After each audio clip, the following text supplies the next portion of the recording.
السلام علیکم ورحمۃ اللہ وبرکاتہ نحمدہ ونصلی علی رسولہ الکریم اما بعد الحمد للہ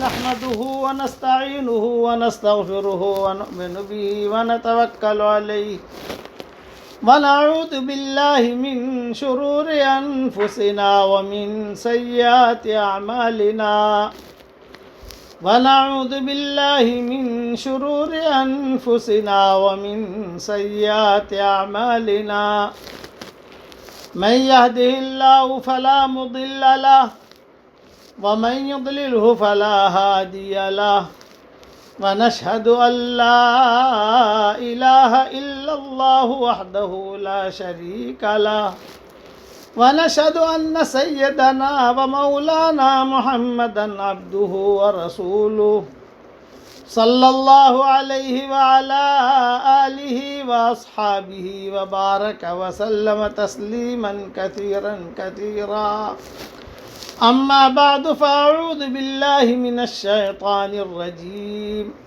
بسم الله الرحمن الرحيم يا أيها الذين آمنوا كتب عليكم الصيام كما كتب على الذين من قبلكم لعلكم تتقون أياما معدودات صدق الله العظيم.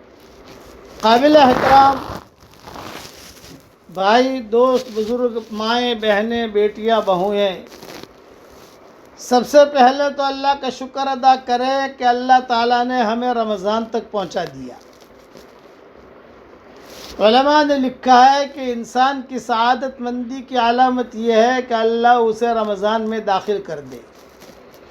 سلف صالحین کا معمول تھا، رمضان 6 مہینہ جب رہ جاتے تھے تو سلف صالحین دعا مانگنا شروع کر دیتے تھے، سلف صالحات دعا مانگنا شروع کر دیتی تھی کہ اللہ ہمیں رمضان کی برکتوں سے محروم مت فرمانا. رمضان کو قرآن سے بہت مناسبت ہے. تفصیل سے انشاءاللہ بیان تو روزانہ سیرت پر ہی ہوگا. گزشتہ سال جو میں نے سیرت کا مضمون جہاں پر چھوڑا تھا میں نے وہیں سے آگے انشاءاللہ مضمون بیان کرنا شروع کروں گا، حضور اکرم صلی اللہ علیہ وسلم کی سیرت. لیکن آج چونکہ پہلا دن ہے، تراویح پڑھ کے آئے ہیں، مائیں بہنیں بھی فارغ ہو گئی ہیں، تو مختصر میں عرض کر دوں کہ روزہ اور قرآن حشر کے میدان میں سفارش کریں گے. یہ 2 بڑی نیکیاں ہیں. روزہ اللہ کو بہت پسند ہے. ہاں، نماز کا بدلہ جنت، کہ قرآن پڑھنے کا بدلہ جنت، حج کرنے کا بدلہ کہ جنت، یہ کہ آپ تہجد پڑھو تو اس کا بدلہ کہ جنت. روزہ کا بدلہ جنت نہیں، روزہ کا بدلہ اللہ کہتے ہیں کہ میں خود ہوں، انا اجزی بھی، میں خود ہوں.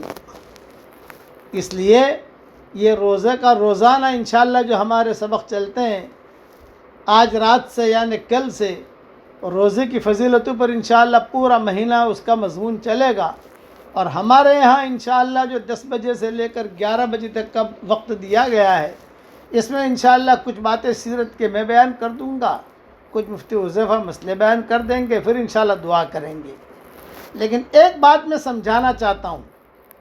1977 میں جب ہمارا سفر ہوا یورپ کے ملکوں کا، اور 1.5 سال کا ہمارا سفر ہوا، تو اس وقت میں ہم فلسطین، بیت المقدس کے قرب و جوار میں، جارڈن، شام، ان علاقوں میں ہمارا سفر تھا. یہ لمبا سفر تھا ہمارا. 1977 میں بمبئی سے ہم چلے تھے، مکہ مکرمہ پہنچے، حج کیا، حج کر کے مدینہ منورہ آئے، مدینہ منورہ سے بذریعہ کار خیبر آئے، خیبر سے بذریعہ کار ہم تبوک پہنچے. الحمدللہ تبوک سے پہلے مدائن صالح، معلیٰ جو لیلا مجنون کا گاؤں ہے، وہاں ہوتے ہوئے تبوک، تبوک سے ہم داخل ہوئے جارڈن، جارڈن سے داخل ہوئے ہم شام، شام سے داخل ہوئے ٹرکی، ٹرکی سے داخل ہوئے بیلیگراڈ سے داخل ہوئے ہم یہاں یوگوسلاویہ سے داخل ہوئے آسٹریا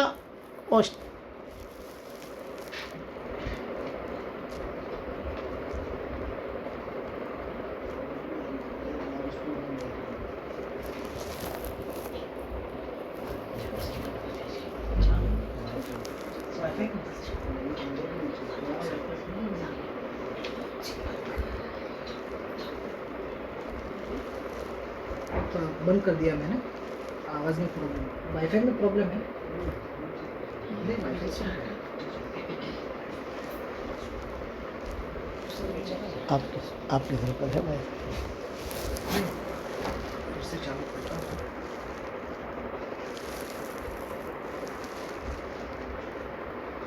شروع تو ہو گیا تھا, میں نے چیک کیا ہے.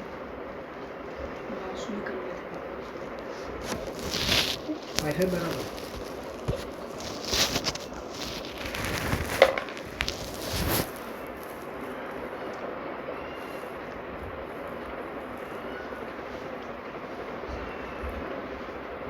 میں چالو کر دیتا ہوں, پھر میں چیک کرتا ہوں کہ شروع ہو گیا.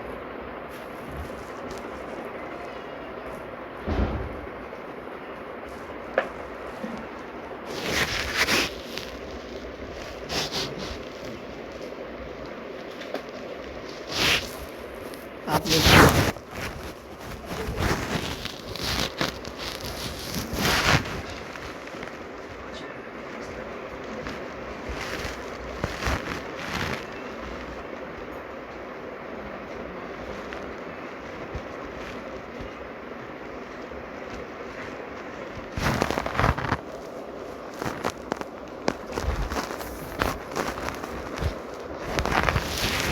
السلام علیکم ورحمۃ اللہ وبرکاتہ. نحمده ونصلی علی رسولہ الکریم, اما بعد. میں 2-3 باتیں عرض کرنا چاہتا ہوں. کل سے انشاءاللہ حضور صلی اللہ علیہ وسلم کی سیرت جو سلسلہ وار مضمون گزشتہ سال ہم نے چھوڑا تھا اسی کو لے کر آگے بڑھیں گے انشاءاللہ. لیکن ایک بات یہ کرنا چاہتا ہوں کہ جب ہم 1.5 سال کے سفر میں تھے یورپ وغیرہ کے, تو وہاں مسجدوں میں علماء ایک بیان کرتے تھے جو اس وقت ہماری سمجھ میں نہیں آتا تھا. وہ کہتے تھے حجو قبل اللہ تحجو, حج کر لو اس سے پہلے کہ حج نہ کرنے دیے جاؤ. پورا ہمارا یہ سفر تھا. 1977 میں یہ سفر شروع ہوا بمبئی سے, 1977 میں, اور 1978 کے آخر میں ختم ہوا یہ سفر. تو بمبئی سے ہم گئے مکہ مکرمہ سے آئے مدینہ منورہ سے بذریعہ کار آئے خیبر سے آئے مدائن صالح سے گئے معلیٰ, جہاں آج کل بہت بڑا ایئرپورٹ بن رہا ہے, لیلا مجنون کا گاؤں. پھر وہاں سے ہم داخل ہوئے تبوک سے ہم گئے الحمدللہ جارڈن سے گئے شام سے آئے ٹرکی سے داخل ہوئے بیلیگراڈ سے داخل ہوئے یوگوسلاویہ سے آئے فرانس سے آئے ہم گئے مراکش موروکو کاسابلنکا, اور پھر وہاں سے واپس ہوئی اسپین سے ہم آئے انگلینڈ میں جو ہے رمضان شروع ہو گیا لندن میں. وہاں سے ہم نے مرسیڈیز کار خریدی, اور مرسیڈیز کار خرید کر ہم نے سفر شروع کیا. رمضان کے مہینے میں بیلجیم آئے, بیلجیم سے جو ہے ہالینڈ آئے, ہالینڈ سے جرمن آئے, جرمنی سے آسٹریا آئے, آسٹریا سے یوگوسلاویہ آئے, یوگوسلاویہ سے بلغاریہ آئے, بلغاریہ سے ٹرکی آئے, ٹرکی سے پھر جو ہے یہاں شام میں داخل ہوئے, فلسطین کے علاقے میں کام کیا. پھر وہاں سے ہم جو ہے جارڈن میں آئے, جارڈن سے تبوک آئے, تبوک سے جو ہے وہی مدائن صالح, معلیٰ, لیلا مجنون کا گاؤں, خیبر, مدینہ منورہ اور مکہ مکرمہ. اس سفر میں ایک بات میں نے بہت سنی. یہ لمبا سفر رہا ہمارا, سوا سال کا, تو اس میں قصے بھی بہت ہوئے. کار کا یہ سفر تھا. لندن سے مکہ مکرمہ ہم نے بذریعہ کار سفر کیا الحمدللہ. جوانی تھی, اور ماشاءاللہ خوب گش وغیرہ کرنے کی اللہ توفیق دیتا تھا، بیانات بھی خوب کرتے تھے۔ اب بڑھاپے نے ڈیرا ڈال دیا، تو ایک حدیث وہ سفر میں سنتا تھا۔ جہاں ہم گئے خاص طور سے تبوک، جارڈن، شام یا بیت المقدس کے قریب میں جمعہ کے دن خطبہ دیتے تھے بڑے بڑے علماء، ایک حدیث وہ بیان کرتے تھے۔ وہ حدیث کی کتابوں میں ہے یا نہیں ہے، وہ جملہ حدیث کی کتابوں میں ہے یا نہیں ہے، وہ الگ بحث ہے، لیکن یہ کہ کتابوں میں وہ جملے ملتے ہیں، اور وہ زور زور سے کہتے تھے حجو قبل اللہ تحجو، حجو قبل اللہ تحجو، حجو قبل اللہ تحجو، حج کر لو اس سے پہلے کہ تم حج نہ کرنے دیے جاؤ، عمرہ کر لو اس سے پہلے کہ تم عمرہ نہ کرنے دیے جاؤ۔ یہ زور زور سے وہ اعلان کرتے تھے، ہم سنتے تھے، جوانی تھی ہماری، ہم کچھ سمجھ نہیں پاتے تھے کہ کیا کہہ رہے ہیں یہ علماء، یعنی کیا ایسے حالات آئیں گے کہ آدمی حج نہ کرنے دیے جائے۔ ماشاءاللہ بیت اللہ کا دروازہ کھلا ہوا ہے، مدینہ منورہ کا دروازہ کھلا ہوا ہے، لیکن وہ زور زور سے کہتے تھے۔ اب ہماری سمجھ میں آ گیا کہ حج کر لو اس سے پہلے کہ حج نہ کرنے دیے جاؤ، یہ حالات آ گئے۔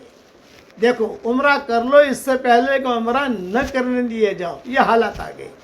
ہر آدمی چاہتا ہے کہ بیت اللہ جائے لیکن نہیں جا سکتا، چاہتا ہے عمرہ کرے رمضان کا لیکن نہیں کر سکتا۔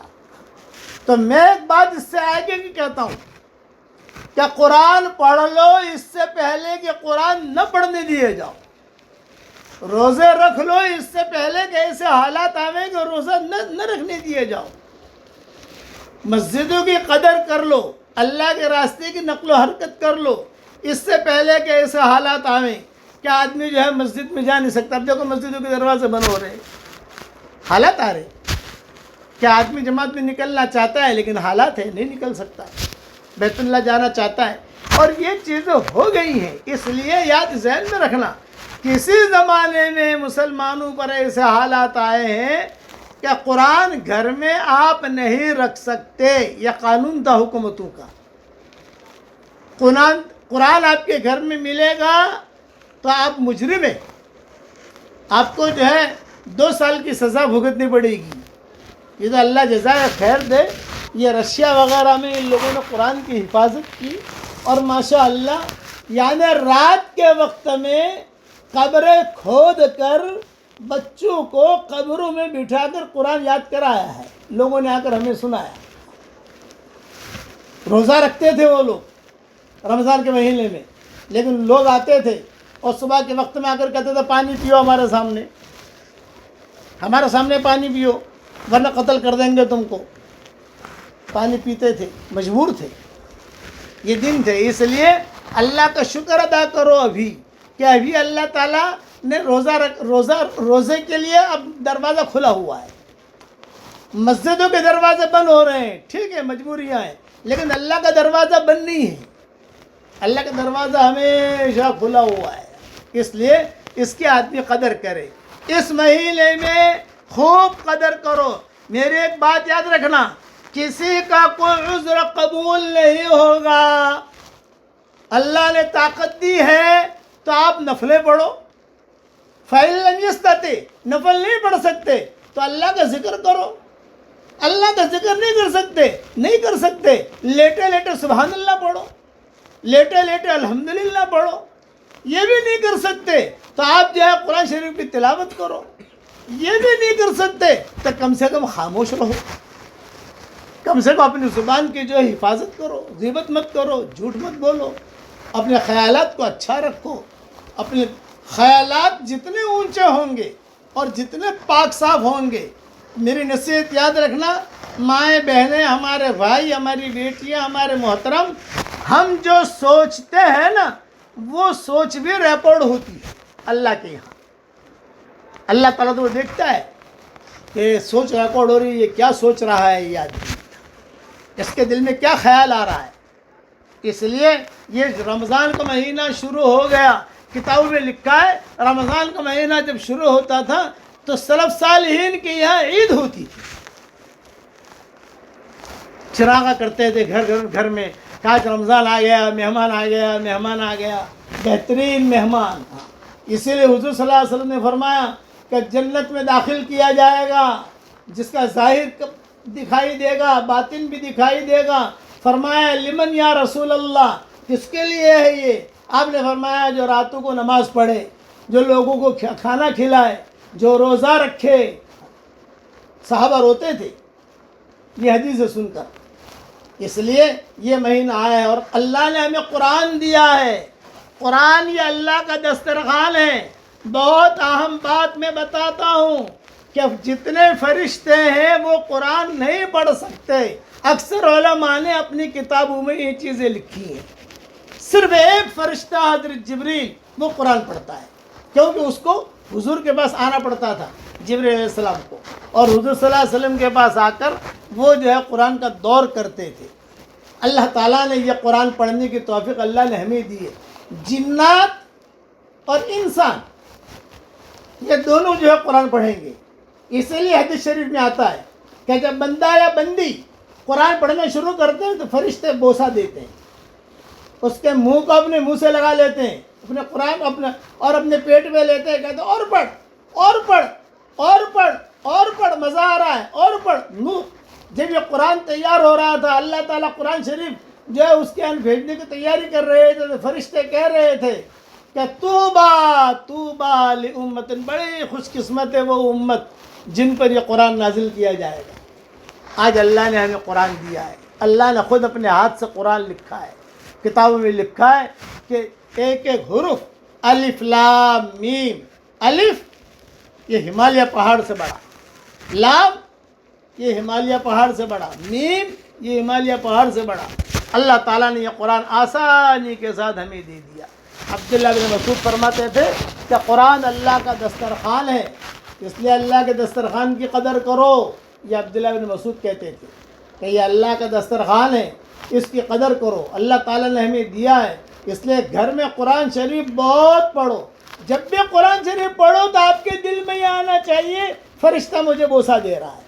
اور کتابوں میں یہ بھی لکھا ہے جب قرآن پڑھنا ہم شروع کرتے ہیں تو اب سر پر فرشتہ آگے بیٹھ جاتا ہے، اس کے اوپر دوسرا فرشتہ، اس کے اوپر تیسرا فرشتہ، اس کے اوپر مینارہ لگ جاتا ہے آسمان تک، اور فرشتے جھومتے ہیں.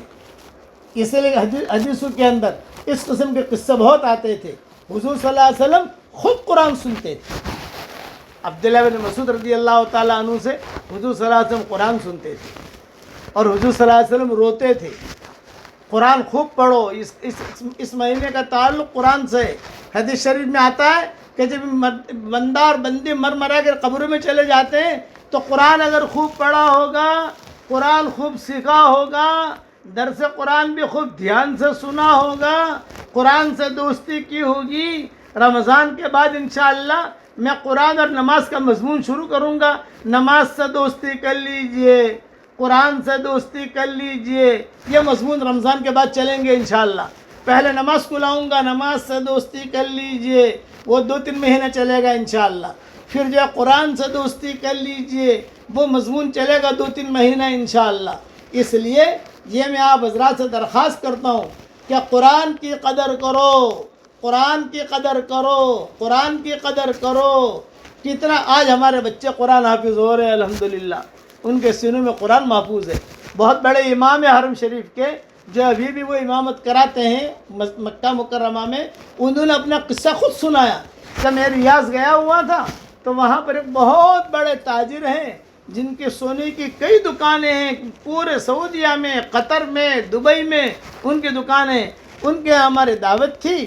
انہوں نے مجھے کہا شیخ میری جتنی دکانیں ہیں میں آپ کو ہدیہ دے دیتا ہوں، میری جتنی پراپرٹیاں ہیں میں آپ کو ہدیہ دے دیتا ہوں، میری جتنی زمینیں ہیں آپ کو ہدیہ دے دیتا ہوں، آپ مجھے صرف ایک چیز ہدیہ دے دیں.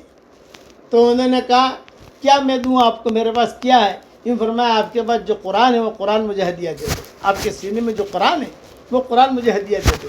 اس پر وہ شیخ بہت روئے کہ اللہ نے مجھے اتنی بڑی دولت دی ہے. ایک بات تو یہ میں عرض کرتا ہوں مختصر، چونکہ آج کا بیان لمبا ہوگا نہیں، کل سے انشاءاللہ حضور صلی اللہ علیہ وسلم کی سیرت کا، فتح مکہ وغیرہ کا مضمون انشاءاللہ شروع کریں گے ہم انشاءاللہ. اور پورا آخر تک حضور صلی اللہ علیہ وسلم کے انتقال تک وہ مضمون لے جائیں گے انشاءاللہ. لیکن آج چونکہ پہلا دن ہے اس لیے میں موٹی موٹی باتیں عرض کرتا ہوں کہ ایک دم تیار ہو جاؤ عبادت کے لیے. غفلت نہیں، غفلت نہیں، یہ ذہن میں رکھنا. اور میں آپ کو یہ ایک شعر سنا دیتا ہوں کہ ابھی مایوس مت ہونا. یہ شعر سنو تو اس سے امید بندھے گی. میں مانتا ہوں بابا کے دن ہے، میں مانتا ہوں بابا کے دن ہے، مگر یہ دن بھی خدا کے دن ہے، مگر یہ دن بھی خدا کے دن ہے. دلوں سے مایوسیاں نکالو، دلوں سے مایوسیاں نکالو، دلوں سے مایوسیاں نکالو. ذرا سا آگے شفا کے دن ہے، ذرا سا آگے انشاءاللہ شفا کے دن ہے. گزر گئی عمر غفلتوں میں، گزر گئی عمر غفلتوں میں، یہی تو رب سے وفا کے دن ہے، یہی تو رب سے وفا کے دن ہے. اس لیے مایوس نہ ہو. یہ بیماریاں، یہ ساری کی ساری چیزیں یہ آتی رہتی ہیں. یہ اللہ کی لونڈیاں ہیں، اللہ کے غلام ہیں، کرنے والے اللہ ہیں. اس لیے مایوس نہیں ہونا. تیسری ایک اہم بات، حضور صلی اللہ علیہ وسلم صحابہ کو ایک دعا پڑھاتے تھے. جب رمضان آتا تھا تو میں آپ کو دعا پڑھا دیتا ہوں تاکہ اس سنت پر عمل ہو جائے. حضرت عبادہ ابن صامت رضی اللہ تعالیٰ عنہ فرماتے ہیں کہ جب رمضان المبارک کا مہینہ آتا تو حضرت محمد صلی اللہ علیہ وسلم ہمیں یہ دعا سکھاتے تھے. تو میں بھی جتنا مجمع سن رہا ہے سب کو یہ دعا سکھا رہا ہوں اور دعا پڑھا بھی رہا ہوں. سکھایا بھول جاؤ گے آپ، لیکن جو ہے میں آپ کو پڑھا ہی دوں. حضور صلی اللہ علیہ وسلم بھی سکھاتے تھے، پڑھاتے تھے. اب پڑھیے میرے ساتھ. اللہم سلمنی لرمضان وسلم رمضان لی وتسلمہ منی متقبلا. بس یہ جملے جو میں نے پڑھائے آپ نے پڑھے، یہ حضرت محمد صلی اللہ علیہ وسلم کی زبان سے نکلے ہوئے جملے ہیں. اس کا نور ہی الگ ہے. پھر سے ایک مرتبہ پڑھاتا ہوں، پڑھ لیجئے میرے ساتھ. اللہم